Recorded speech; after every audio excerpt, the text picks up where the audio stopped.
ভারতের সাবেক অধিনায়ক আকাশ চোপড়ার মাথায় হাত। চেন্নাইয়ের ব্যাটিং অর্ডার দেখে আরও অনেকের মতো হতাশ তিনিও। যাদের নামের পাশে পাঁচটা ট্রফি, তারা এবারের আসর জয় দিয়ে শুরু করলেও তারপর হেরেছে ব্যাক টু ব্যাক জোড়া ম্যাচে। মিস্টার চোপড়া বলছেন, তোমরা হারছো বলে ব্যাটিং অর্ডার পাল্টাচ্ছ, স্যাম কারনকে বসিয়ে জেমি ওভারটনকে খেলাচ্ছ, কিন্তু যে জায়গায় সমস্যা সেখানেই হাত দিচ্ছ না, তাহলে যা হওয়ার হয়েছেও তাই।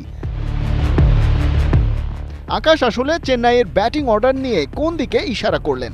MS ধোনির ব্যাপারটা নয় তো? কারণ আগের ম্যাচে চেন্নাইয়ের হয়ে 9 নম্বরে নেমেছিলেন, কিন্তু কাজের কাজ করতে পারেননি কিছুই। কড়া সমালোচনার পর ধোনিকে দেয়া হয় কিছুটা প্রমোশন, নামেন 7-এ, কিন্তু রাজস্থান রয়্যালসের বিপক্ষে 11 বলে 16 রান, যে সিচুয়েশনে থেকে দলকে ম্যাচ জেতানোর রীতিমতো অভ্যাস বানিয়ে ফেলেছিলেন, সেটা এবারে তিনি পারলেন না। তাহলে মিডল অর্ডারে না নামিয়ে কেন টেইলেন্ডার করে ফেলা হচ্ছে ধোনিকে? এমন প্রশ্নের উত্তরে রীতিমতো বোমা ফাটিয়েছেন চেন্নাইয়ের হেড কোচ স্টিফেন ফ্লেমিং। বলছেন 10 ওভার ব্যাট করার মতো ফিটনেস ধোনির নেই, তাই ইচ্ছে করেই তিনি নিচে খেলছেন।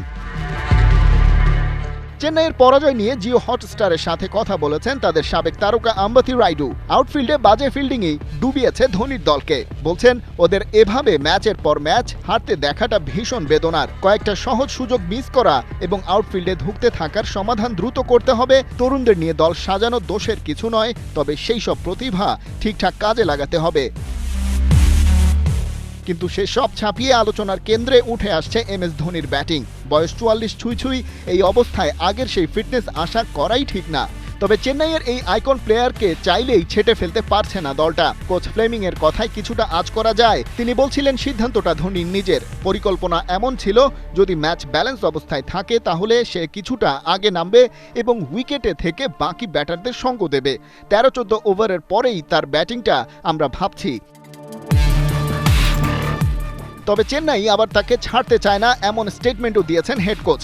বলছেন, ধোনি এই দলের লিডারশিপ এবং উইকেট কিপিং এর জন্য বেশ বড় মানের সম্পদ।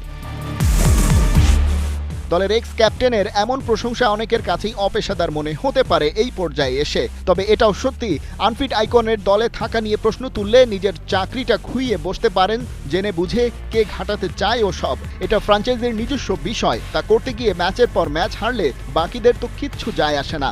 আর সে কারণেই হয়তো স্টিফেন ফ্লেমিং থেকে আম্বাতি রাইডু কিংবা আকাশ চোপড়া কেউই কথা বলেননি এ নিয়ে। খালিদ জামিল, 71।